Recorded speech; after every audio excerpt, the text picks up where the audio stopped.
cara ngajeuh ngan iblis Nabi kala ke pernah. Pernah pernah oleh Nabi.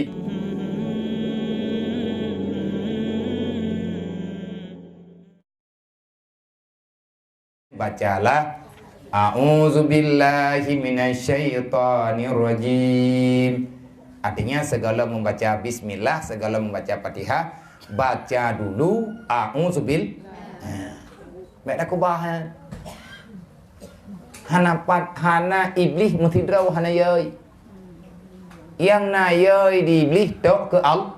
Kali aku pegang contoh dalam kitab Minhajul Abidin, iblisnya ge athaya ke geumpamakan li Imam Al-Ghazali al-iblis kal kalbi. Iblis itu bagaikan anjing. Harat iblis ke pertama ngathaya. Anjing tak pernah tunduk kecuali kepada tuannya. Dan yang nan athaya menyekai kira nyen po di kai kadia kui le athaya nyen poi bersalah poi. Perintah poi kap ikut. So yo kap lipo le pemilih. Ma yo kap. Nah tidak urang ke perara athaya. Karena athaya nyo ka tunduk kepada agaknya, go yo kap ra anak ke nyan athaya hana pele depu anak tepo. Tetai kap. Karena athaya ditunduk kepada siapa yang memberi makan. Tak bedah ke dayau. Tak bedah ke tanya orang yang kan po athaya. Rencana tak nak tamang urung po the na cara me tu lương thì kre me angkat thiam ta boh cha igro dua ga ta ho tie tu lương iem chứ menyananya anak-anak pahule popo itu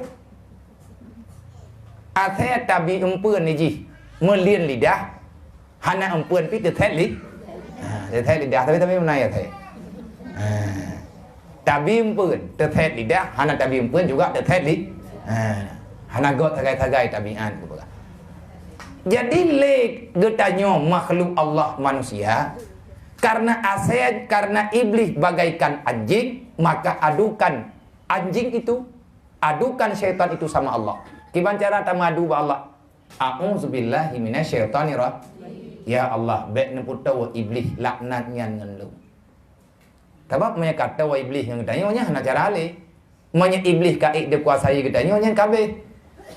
Makiban cara taulang lo cara ngajeuh ngan iblis Nabi kala ke pernah pernah oleh Nabi ngan berwuduk selamalah benar wuduk tanya sabi-sabi dan kala ke pegang oleh Rasulullah apabila dimuduk oleh seorang hamba Allah kelebihan umat Nabi Muhammad tanyanya kaum Nabi Muhammad kelebihan umat Nabi Muhammad kalau ada manusia yang melakukan wuduk tanya tak buat wuduk secara sempurna maka ahwate ia sembahyang yang duruh bak tubuh tanya menyedih tanginya dosa-dosa kotoran-kotoran yang na dalam darah kotoran-kotoran yang na dalam badan katanya yang ipu tubit ra uke te ra dungki uke le seru rat ukeanyo duruh dosa orang yang kekal dengan wudu nyaganya hamatamah dosa lain hai tamohon doa ba Allah, ya Allah dengan berkat lung jaga anggota lung busuci, ne busuci tubuh lung lahir batin ya Allah, baik sampai mutamah dau.